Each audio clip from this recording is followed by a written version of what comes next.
The first thing I noticed was the sound machines breathing for my son when I couldn't.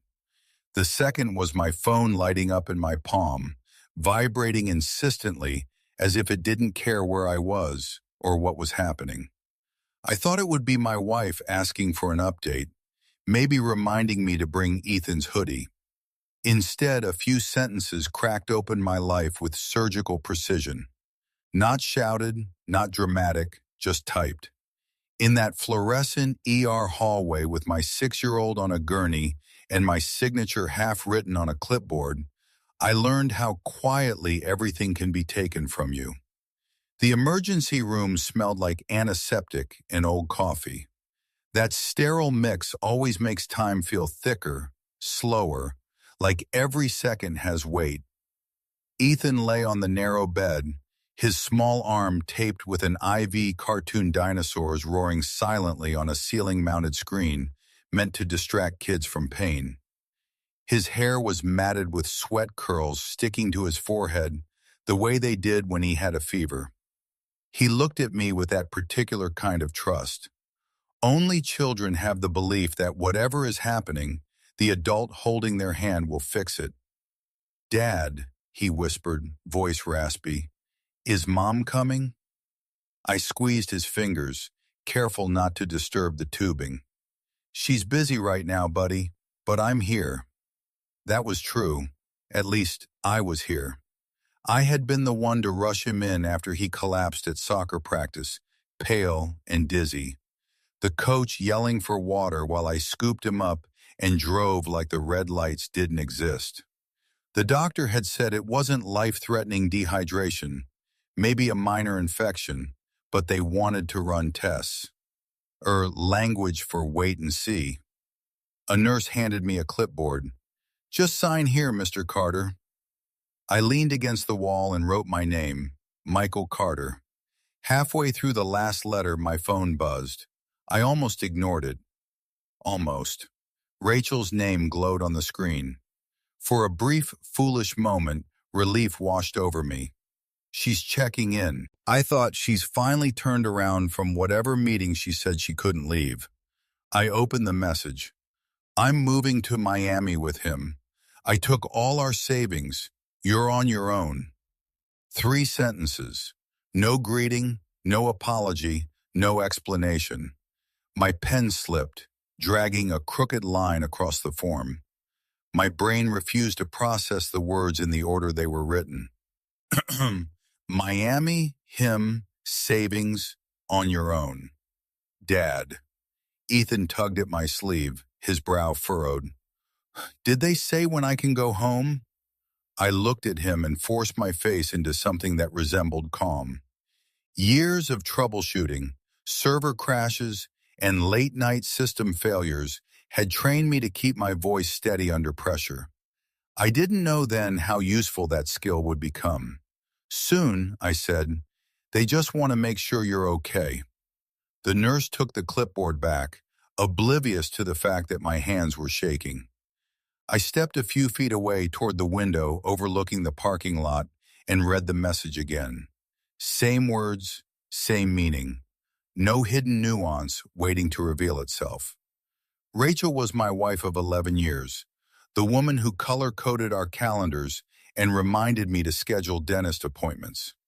The woman who insisted on joint accounts because transparency builds trust. The woman who kissed Ethan's forehead every morning before school. And now she was moving to Miami. With him, a pronoun so casual it felt like a slap. I typed a response without thinking too much because thinking felt dangerous. "Good luck." 2 words. That was all. I hit send before I could reconsider. The bubble disappeared. Message delivered. I expected something to happen then. Anger, maybe, or a wave of nausea. Instead, there was just a strange, hollow quiet, as if someone had turned the volume down on the world. The beeping monitors faded into background noise. The ER became a movie set I was standing in, detached, watching myself from a distance. Michael, a doctor, approached, flipping through a chart. "We're going to keep Ethan for observation a little longer." Of course, I said automatically. Ethan's eyes drifted closed, exhaustion winning. I sat back down beside him, one hand on his chest, feeling the steady rise and fall of his breathing. I focused on that rhythm because it was something real, something still mine. My phone buzzed again. Not Rachel. A bank alert. Transfer completed. I didn't open it. Not yet. I didn't need to. The words from her text echoed in my head, each one settling into place like a final verdict. I tried to remember the last time things felt normal. That morning, maybe. Rachel had left early, muttering something about traffic and a breakfast meeting. She hadn't kissed me goodbye, but that wasn't unusual lately. We'd been distant, busy. That's what couples our age called it when they didn't want to say the other word. Miami. The thought felt surreal. Sunlight, palm trees, ocean air, things that belong to vacation brochures. Not to the woman who argued with me about grocery budgets and school zones. And him. I didn't know who him was yet, but I could already picture the type. Confident, reckless someone who saw my life as an upgrade opportunity. Dad, Ethan murmured half asleep.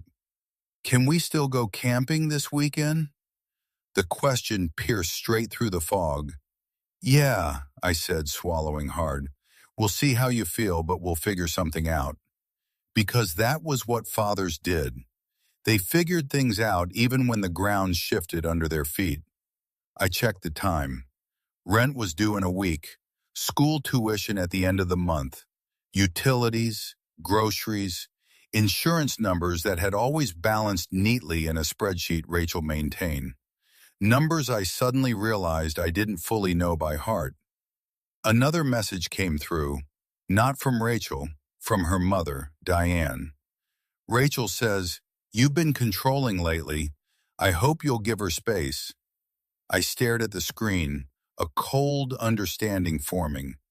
This wasn't impulsive. This was coordinated. Conversations had happened without me. Stories had been told.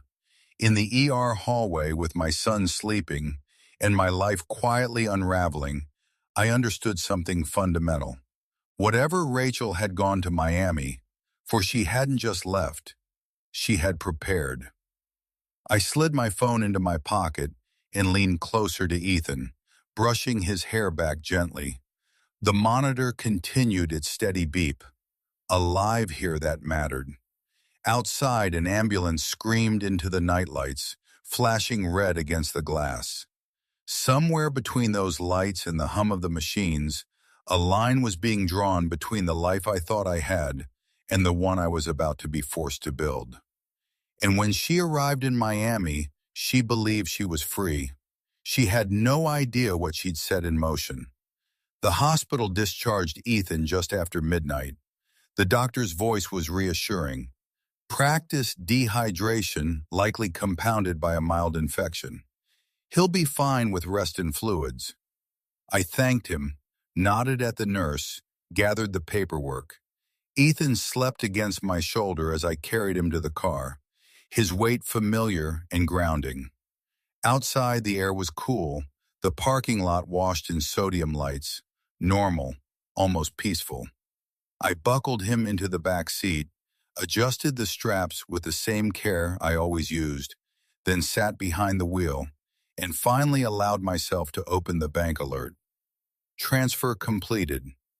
$184,612.37. My thumb hovered, then scrolled. Available balance, $0. For a moment, I thought it had to be a glitch, a delayed refresh, something technical I could explain away if I dug deep enough. That's how my brain worked. Systems, logic, solvable errors. But the app refreshed again, obediently, mercilessly. Zero stayed zero. I started the car and drove home slowly, Ethan breathing softly behind me. Every red light felt longer than the last. At one intersection, a group of college kids laughed as they crossed the street carefree, loud. I watched them through the windshield and felt strangely old. At home, I carried Ethan inside and tucked him into bed, placing a glass of water on his nightstand and lining up the medicine bottles the nurse had given me. He stirred, one's eyes half opening. "Dad, I'm here," I said. "Go to sleep." When his breathing evened out again, I closed the door and stood in the hallway, staring at the family photos lining the wall. Beach trip, birthday cake, Rachel's arm around my waist, smiling like we had a shared secret. I wondered how many of those smiles were rehearsed. I went to the kitchen and opened my laptop. If there was one thing panic couldn't survive, it was data. Checking account next. $412.89. Credit card balances. Mortgage auto draft scheduled in 10 days. School tuition invoice flagged as upcoming. I pulled up the retirement portal. My 401k. A withdrawal notification blinked at the top of the screen. Rachel hadn't been able to take everything, not without penalties, but she'd taken the maximum allowable portion. She knew exactly what she was doing. I leaned back in the chair, the hum of the refrigerator suddenly too loud. Rachel had always handled the finances. "You're better with systems," she'd say, tapping my laptop. "I'm better with money." I'd believed her, trusted her. Trust I was learning was a liability if it wasn't shared equally. My phone rang. Diane. I considered letting it go to voicemail. Instead, I answered. "Michael," she said sharply. No greeting. "What have you done?" "Hello, Diane," I replied, keeping my voice level. "Rachel is distraught," she continued. "She says you've been emotionally volatile, that she felt unsafe staying in the house."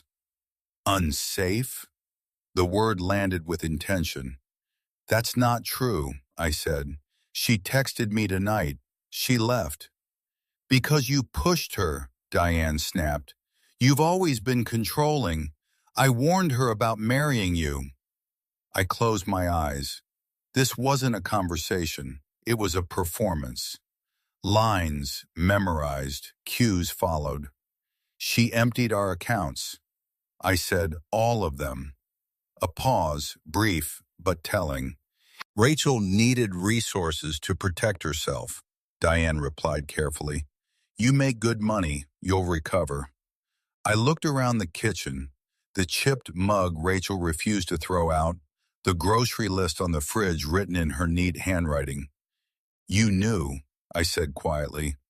Another pause, longer this time.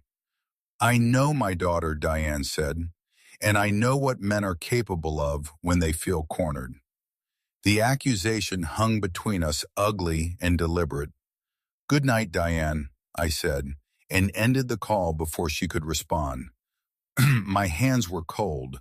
I wrapped them around my mug, though I hadn't poured anything into it. The realization settled in slowly but firmly. Rachel hadn't just left with money. She'd left me a story already in circulation, one where I was unstable, unreliable, possibly dangerous. A story that explained her actions before anyone asked questions. I opened my email. Among the unread messages was one from a law firm I didn't recognize. Subject: Notice of filing Carter versus Carter. My chest tightened. The email was brief, clinical. Rachel had filed for divorce earlier that week, citing irreconcilable differences. Temporary orders requested, custody arrangement pending review. Earlier that week, while I was coaching Ethan's soccer practice, while I was fixing the neighbor's router, while I was making dinner, and assuming the distance between us was something we could talk through when things slowed down. I scrolled further. Another message. This one from Rachel.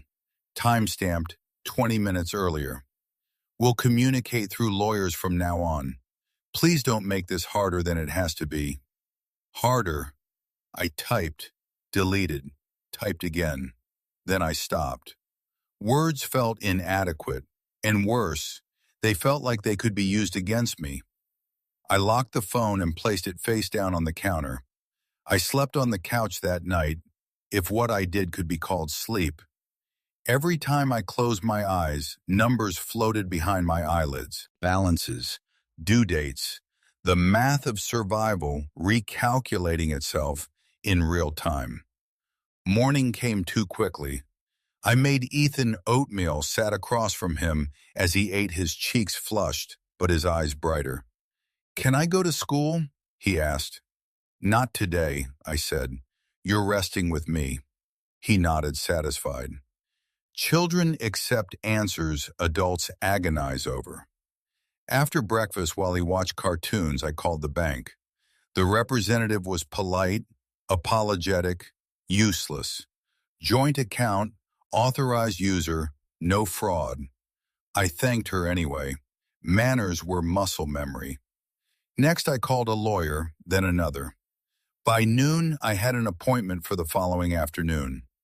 At 2:17 p.m., another message from Diane arrived, this time in writing. Rachel says, "You're refusing to cooperate. That won't look good for you." I read it twice, then archived it. Evidence. I realized everything from now on was evidence. That afternoon, I sat on the floor with Ethan, assembling a puzzle he'd been saving. A picture of a lighthouse standing against crashing waves. As we worked piece by piece, I felt something shift. Not resolve, not hope exactly, but clarity. Rachel believed she had removed herself cleanly, financially insulated, legally framed. She believed I would be too stunned, too busy scrambling to respond coherently. She had mistaken shock for surrender. By the time Ethan fell asleep again, curled up against my side, I had a legal pad filled with notes, dates, transactions, names. The money was gone. But the story was just beginning. I used to believe you could understand a marriage by looking at its milestones. The day you met, the day you married, the day your child was born. Like beads on a string, evenly spaced, easy to count. But sitting at the kitchen table with a legal pad full of dates and dollar amounts, I realized how misleading that idea was. The real story lived in the quiet spaces between those moments. In the habits you stop questioning, the compromises that feel small at the time, the assumptions that harden into truth without ever being tested. Rachel and I met in our early 30s at a professional networking event neither of us had wanted to attend. I was there for the free drinks and the hope of overhearing something useful. She was there because her boss insisted. She laughed easily, asked thoughtful questions, and spoke with the kind of confidence that made you lean in instead of compete. We were older than most couples when we married, already tired of games, or so we told ourselves. We like to say we chose each other deliberately. In the beginning, we divided life the way practical people do. I handled technology, logistics, anything with a system. Rachel handled finances, planning the long view. It felt efficient, mature. When she suggested combining all our accounts, she framed it as a symbol of trust. "No secret," she said, smiling as she slid the paperwork across the table. I signed without hesitation. The first years were good. Not perfect, but solid. We bought our house after careful debate about school districts and commute times. When Ethan was born, Rachel took a brief maternity leave, then returned to work with renewed focus. I shifted to a more flexible schedule so I could handle pickups and doctor appointments. We congratulated ourselves on being modern balanced. Looking back, I can see where the tone changed, though. At the time, it felt gradual enough to ignore. Rachel started asking more questions about my work, not out of interest, but evaluation. "Are you sure this contract is stable? Have you thought about management instead of technical work?" They sounded like concern, so I accepted them as such. Her mother, Diane, became more present around the same time. She had always been opinionated, but now her comments carried weight. Rachel shouldn't have to worry about money, she'd say, glancing pointedly at me. Stress isn't good for a growing family. Rachel never contradicted her. She didn't have to. Silence did the work for her. When Rachel proposed that she take full control of our investments, I agreed. She had a background in finance. I trusted her. That trust was reinforced by small, reasonable explanations whenever something didn't quite add up. A delayed statement, a reallocated fund. It's complicated, she'd say. And I believed her. Because believing was easier than admitting I didn't understand the rules of a game I was playing. Lucas entered our lives as a name before he became a presence, a colleague, a brilliant strategist, someone who really understood the market. Rachel spoke about him with professional admiration, the same way she spoke about mentors and clients. When I finally met him at a company event, he was exactly what I expected. Charming, articulate, effortlessly confident. He shook my hand firmly, looked me in the eye. "You're lucky," he said, nodding toward Rachel. "She's impressive." At the time, I felt proud. The shifts at home were subtle. Rachel traveled more. Dinners were rescheduled. Conversations shortened. When I mentioned feeling disconnected, she accused me of being needy. "We're adults," she said. "This is what ambition looks like." I didn't want to be the kind of man threatened by his wife's success, so I swallowed my discomfort and tried harder. Ethan adored her. That alone should have been enough to keep us anchored. She read to him when she was home, helped with homework, kissed him goodnight. If there were nights she missed bedtime, she always had a reason. A call ran late, a client crisis. I accepted them all. The first real argument about money came 2 years ago, after I noticed a sizable transfer I didn't recognize. Rachel explained it as a temporary repositioning. "It'll be back," she said. "Trust me." When I asked for more details, her expression hardened. "Do you trust me or not?" she asked. I said yes. After that, I stopped asking. What I didn't see then was how carefully the narrative was being shaped. Diane's comments about my emotional intensity, Rachel's casual jokes about me being bad with finances, the way she framed decisions as protective rather than controlling. Piece by piece, an image was being built, one where I was well-meaning but unstable, involved but unreliable. The night before she left, we sat on opposite ends of the couch, Ethan asleep upstairs. She told me she needed space, that she felt suffocated. I suggested counseling. She smiled sadly like I'd missed the point. "You wouldn't understand," she said. I believed her. Now, with hindsight sharpened by betrayal, I could see the pattern clearly. The preparation, the documentation, the way each choice positioned her as the rational actor and me as the problem. I closed the legal pad and looked around the living room. The furniture was still here. The walls still held our photos. But the marriage I thought I had, the partnership, the mutual trust, had been gone long before Miami entered the picture. Rachel hadn't just left me. She'd left behind a version of me she was ready to use. The law office sat above a bakery on a quiet side street, the kind of place you'd never notice unless you were looking for it. The smell of bread followed me up the narrow staircase, warm and ordinary, completely at odds with the reason I was there. I arrived 10 minutes early and used the time to steady my breathing. If Rachel had already framed me as unstable, I couldn't afford to look anything but composed. Helen Brooks opened the door herself. She was in her early 50s, silver streaks in her dark hair, glasses perched low on her nose. Her handshake was firm, practiced. "Michael Carter," she said. "Come in." Her office was modest. No leather chairs, no intimidating diplomas on the wall, just order files stacked neatly, a desk cleared, except for a yellow legal pad and a pen aligned precisely with its edge. It struck me that this, more than anything, was what I needed: someone who respected structure. "I've reviewed the initial filing," Helen said once we were seated. "Your wife didn't waste time." I nodded. Neither did her lawyer. Helen slid a copy of the petition across the desk. I had read it already, but seeing it again made my stomach tighten. Irreconcilable differences.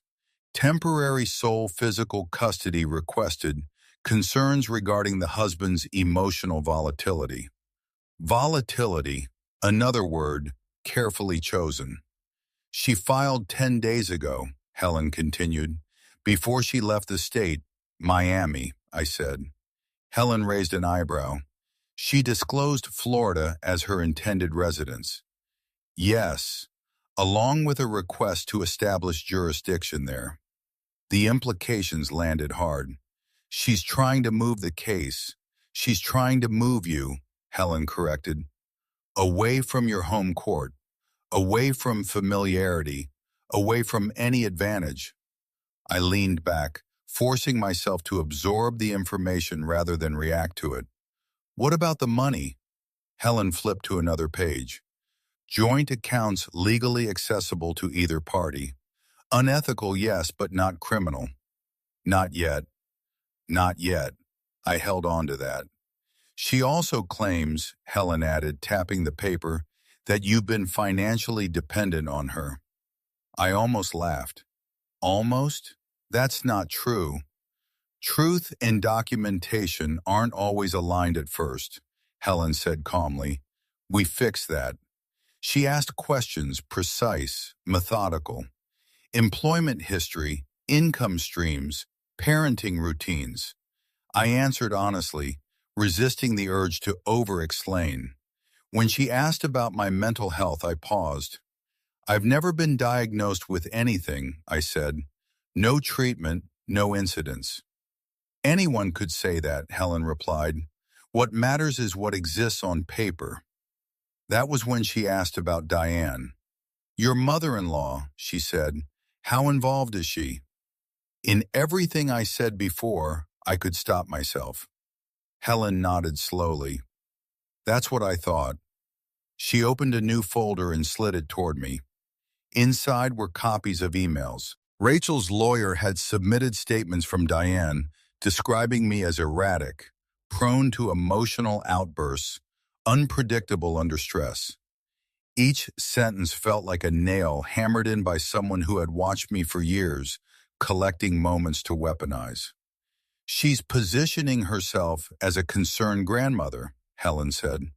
"Very effective, especially if the other parent is already out of state." My jaw tightened. "So, what do we do?" "We slow this down," Helen said, "and we gather." Over the next hour, she explained the terrain, emergency motions, temporary orders, jurisdictional challenges. She spoke in measured tones, translating legal complexity into manageable steps. It was the first time since the ER that I felt something like control return. "There's something else," Helen said near the end of the meeting. "Your wife's financial disclosures are incomplete." I leaned forward. "In what way?" "She lists the joint account she accessed," Helen said, "but she omits any mention of a trust." A trust. The word was unfamiliar in this context. Helen turned her screen toward me. "Your mother-in-law is listed as trustee on a family trust established 5 years ago. Rachel is a beneficiary." 5 years ago, around the time Rachel insisted on consolidating our finances. Around the time Diane started talking about protecting assets. "There are distributions from that trust," Helen continued. "Significant ones not disclosed in the filing." "Can she do that?" I asked. "She can try," Helen said, "but omission is a problem, especially if those funds were used to support your household." My pulse quickened. So there's more money. There's more structure, Helen corrected, and structure leaves traces. As I left the office, the smell of bread hit me again. Life going on, unbothered by my personal catastrophe. I sat in my car and didn't start the engine right away. Instead, I opened my email and began searching. Keywords, dates, names. At home, while Ethan napped on the couch beside me, I dug deeper. Old statements, archived folders. It was slow, painstaking work, but patterns began to emerge. Transfers that aligned too neatly, deposits labeled as gifts. Rachel's financial world, once opaque, started to show seams. Late that evening, my phone rang. Rachel. I stared at the screen until it stopped. A minute later, a text appeared. We need to talk. This doesn't have to get ugly. I didn't respond. Instead, I forwarded the message to Helen. Her reply came quickly. Good. Keep everything. Say nothing. The next morning, an email arrived from Rachel's lawyer requesting an expedited custody hearing. Urgent, necessary, framed as concern for Ethan's well-being. I read it twice, then opened a new document and began organizing what I had found. Every transfer, every email, every inconsistency. By the time Ethan woke up, I had a folder labeled simply, Evidence. That afternoon, Helen called. We're filing our response, she said. Emergency orders to freeze assets to establish jurisdiction here.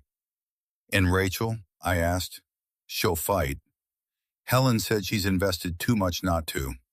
I looked at the sleeping form of my son, his chest rising and falling steadily. The law I was learning wasn't about dramatic gestures. It was about patience, about letting the other side reveal itself. Rachel had laid a trap, carefully baited with money and distance and narrative. She assumed I would stumble into it. She underestimated how well I could learn the rules once I knew the game was real. There is a particular kind of fear that arrives once the initial shock wears off. It's quieter than panic, more deliberate. It doesn't scream. It sits beside you, taps its fingers, and asks practical questions. How long can you last? What happens if you lose? What will this cost your child? That was the fear that settled in with me during the days that followed my meeting with Helen. And strangely, it was that fear, not anger, that sharpened my focus.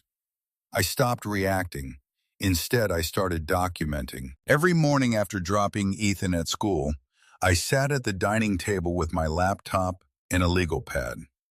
I recreated timelines the way I would map out a failing system at work. Inputs, outputs, anomalies.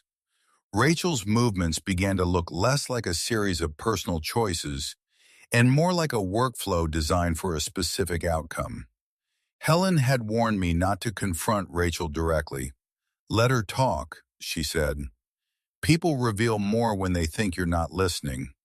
So, when Rachel texted again, "Have you found a lawyer yet?" I didn't reply. When Diane emailed a long, carefully worded message about Ethan's need for stability and the importance of cooperation, I archived it without response. Silence, I was learning, was not weakness. It was space. One afternoon, while reviewing old bank statements, I noticed something I'd missed before. Small, regular transfers from our joint account to an LLC I didn't recognize. The amounts were modest enough to avoid attention, but consistent. I searched the name. Registered in Florida, owned by Lucas Monroe. My stomach tightened, but I didn't let myself spiral. I took screenshots, saved copies, noted dates. When I sent the information to Helen, her reply was immediate. Good catch. This matters. That night, after Ethan went to bed, I opened the filing cabinet in Rachel's old home office. It felt invasive, but necessity has a way of overriding etiquette. Inside were neatly labeled folders, tax returns, insurance documents, property records. Rachel loved organization. It was one of the things I'd admired about her. In a folder marked miscellaneous, I found a printed email chain. The subject line read, Trust Distribution, Q3. The emails were between Diane and a private wealth manager. They discussed disbursements, asset protection strategies, and something referred to as temporary relocation. Rachel was copied on every message. I scanned the dates months before she left. This wasn't an escape plan. It was a business plan. I photographed everything and returned the folder exactly as I'd found it. When Helen reviewed the documents the next day, she was quiet for a long moment. They've been very careful, she said finally, but not careful enough. She explained the next steps. Motions to compel disclosure, requests for forensic accounting, a petition to freeze not just the joint accounts, but any related entities benefiting from marital funds. It won't be fast, she cautioned, and it won't be dramatic. That's fine, I said. I'm not in a hurry. The first sign that our strategy was working came sooner than I expected. Rachel's lawyer requested a continuance on the custody hearing, cited scheduling conflicts. Helen smiled when she forwarded me the email. They're regrouping, she said. That means they're uncomfortable. A week later, another development.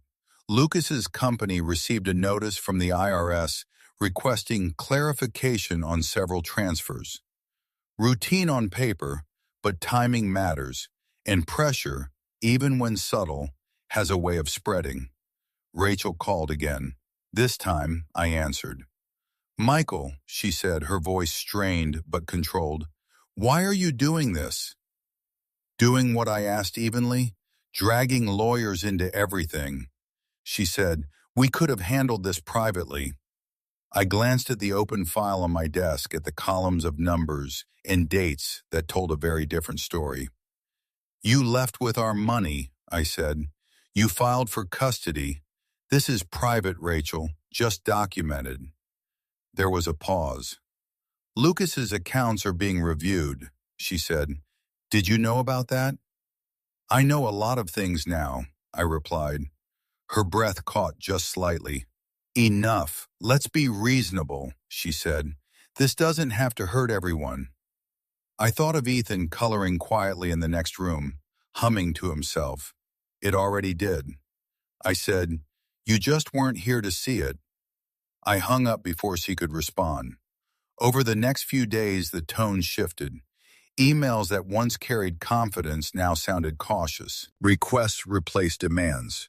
Proposals were floated, then retracted.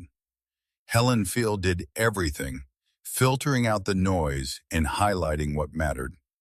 They're testing you, she said, looking for desperation. They wouldn't find it. Instead, they found compliance with the law, with process, with patience. The court granted our motion for a temporary asset freeze, pending full disclosure.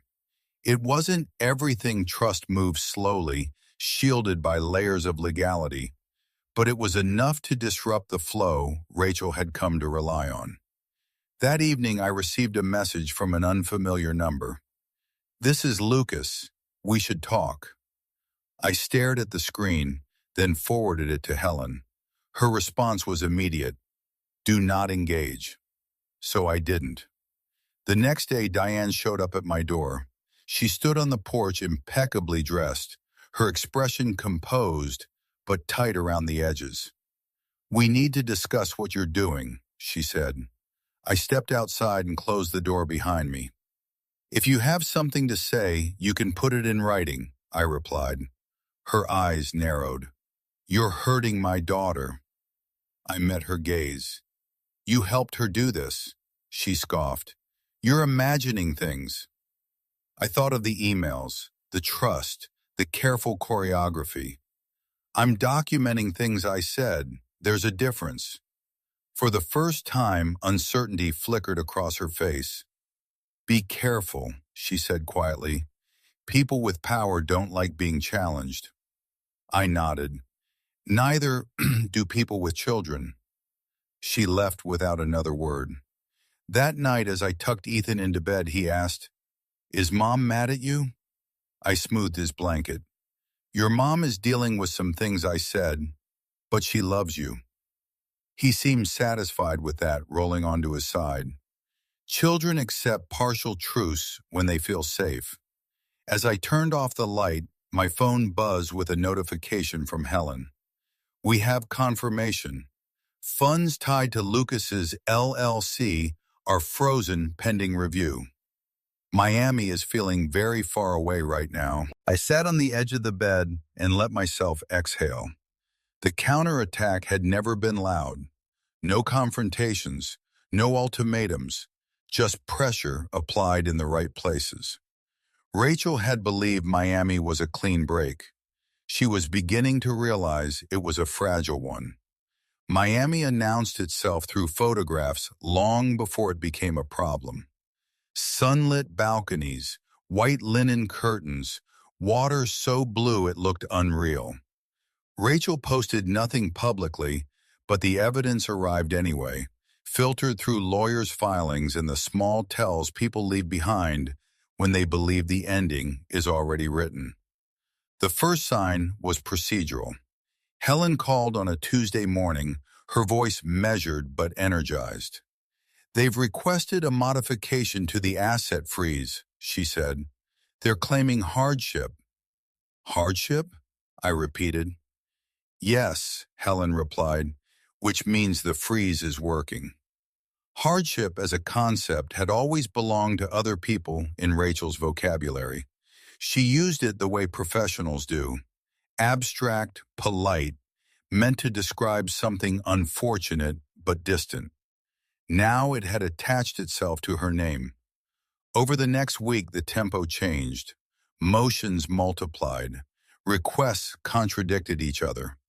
Rachel's filings began to include explanations where there had once been assumptions. She claimed expenses she'd never mentioned before: living costs, relocation fees, legal retainers. Lucas's name appeared more frequently, no longer as a neutral party, but as a financial necessity. Helen sent me copies of everything. "Notice the inconsistency," she said. "First she claims independence, then dependency." Courts noticed that, so did I. The next call came late after Ethan had gone to sleep. I almost didn't answer when I saw Rachel's number. Almost. Curiosity won. "Michael," she said, and there was something raw in her voice I hadn't heard before. "I need you to understand what's happening." I leaned back against the kitchen counter, staring at the quiet house. "I understand plenty." "Lucas's accounts are tied up," she said quickly. "My access to the trust is limited right now. This wasn't supposed to happen." "This," I said slowly, "was always going to happen." She exhaled sharply. "You're being vindictive." I thought of the ER hallway, of Ethan's small hand in mine. "No," I said, "I'm being accurate." Silence stretched between us, brittle and exposed. "We can fix this," she said finally, "if you stop pushing what I asked." "The investigation," she said, "the filings, the freeze." I glanced at the folder on the table, printouts, timelines, evidence stacked neatly. "You filed first," I reminded her. "You moved first." "That was different," she said. "I needed security. So did Ethan," I replied. "So did I." Her voice softened, shifting tactics. "I made a mistake," she said.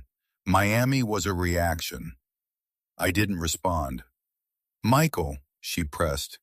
"I'm going to let the process work," I said. "That's all I can promise." She hung up without saying goodbye.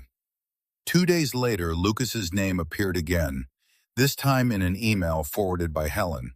He'd been served with a subpoena, financial disclosures, testimony regarding commingled funds. His attorney requested an extension, denied. Miami, it turned out, was a terrible place to hide once the light was directed properly. Rachel sent messages more frequently after that, none of them angry now, concerned, cooperative. She asked about Ethan, about school, about his health. She suggested video calls, then missed the scheduled times. When she did appear on screen, the background was always carefully neutral. A blank wall, no windows, control, even in collapse. Diane tried a different approach. Her email arrived on a Friday afternoon, written in a tone so measured it was almost elegant.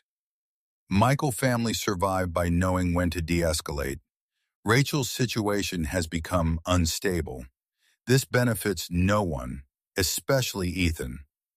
I forwarded it to Helen. Her response was a single line. Interesting choice of words. That evening, as I helped Ethan with his homework, my phone buzzed again. A number I didn't recognize. I let it go to voicemail. The message was short. Michael, this is Lucas. We need to clear the air. Rachel's under a lot of pressure. I deleted it. Pressure, I thought, was what you felt when you were pinned by forces you couldn't charm or negotiate away. Pressure was the truth bearing down. The court hearing was set for the following week. Helen and I reviewed our presentation meticulously. We didn't dramatize. We didn't editorialize. We presented facts and let their weight speak. On the morning of the hearing, Rachel appeared via video. Her hair was pulled back tightly, makeup understated posture, rigid. She looked smaller than I remembered, as if the Miami sun hadn't reached her after all. The judge asked questions about funds, about timelines, about Ethan. Rachel answered carefully, but the gaps were there. When asked about the trust, she deferred to her mother. When asked about Lucas's involvement, she minimized. When asked why she'd requested jurisdiction in Florida while Ethan remained here, she faltered. Helen spoke last. She outlined the inconsistencies, the omissions, the patterns. She didn't accuse, she illuminated. By the end, the judge's expression had hardened. I am extending the asset freeze, he said. All related entities will comply. Jurisdiction remains here pending further review. Rachel's image froze for a split second, her composure cracking before the screen caught up. Afterward, Helen called me. That went well, she said. Not finished, but well. I sat in the car outside Ethan's school engine, idling, letting the results settle. Relief came slowly, cautious, and incomplete. This wasn't victory, it was traction. That night, Rachel texted one last time. I didn't think it would end like this. I typed, then erased, typed again. It hasn't ended, I wrote. It's just honest now. She didn't reply. Later, after Ethan fell asleep, I stood in the backyard and looked up at the night sky. Somewhere, Rachel was staring at a very different view, one she'd believed would absolve her choices. Miami had promised escape, reinvention, a clean slate. Instead, it had given her exposure. The collapse wasn't loud. No headlines, no dramatic arrests, just doors closing quietly, accounts inaccessible, options narrowing. In the end, Miami didn't break her. It revealed her. The morning the court issued its final temporary orders, the house felt different. Not lighter exactly, but steadier, as if the walls had stopped bracing for impact. I made coffee and stood at the kitchen window while it brewed, watching Ethan's backpack sway gently where he dropped it the night before. Ordinary details had become my markers of progress. If the small things were still intact, so was the center. Helen called just after 9. Full physical custody to you, she said. Supervised visitation for Rachel contingent on compliance. Asset disclosures ordered in full. Trust distribution subject to review. Jurisdiction remains here. I closed my eyes, not from relief, but from the release of holding my breath for weeks without realizing it. "Thank you," I said. "You did the work," Helen replied. "You stayed disciplined." After we hung up, I sat at the table and let the silence settle.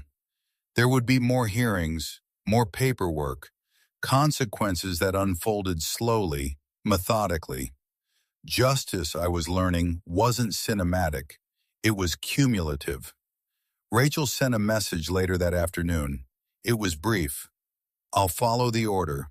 I want what's best for Ethan." I read it twice, then placed the phone face down. Wanting and doing were not the same thing. Not anymore.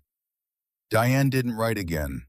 Her absence felt intentional, strategic. Power recalibrates itself when leverage disappears.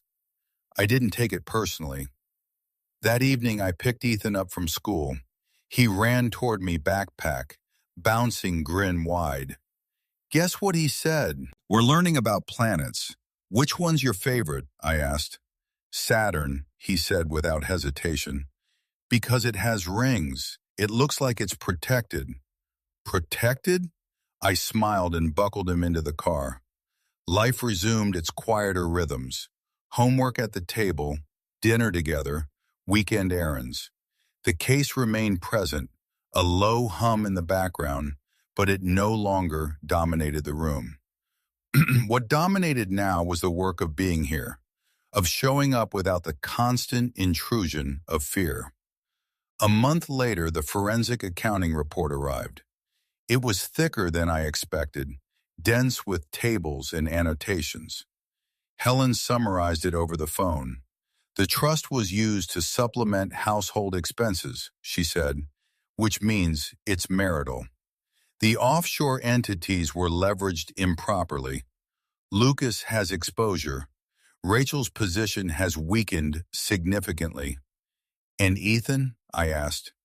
"Ethan is safe," Helen said. "That's the priority." I thought back to the ER hallway, to the moment my pen had slipped mid-signature. The difference between then and now wasn't courage or cleverness. It was persistence, a refusal to be rushed into collapse. Rachel's supervised visits began the following week. I kept my distance, stayed in the other room. Ethan emerged afterward, thoughtful but calm. "She seems tired," he said once.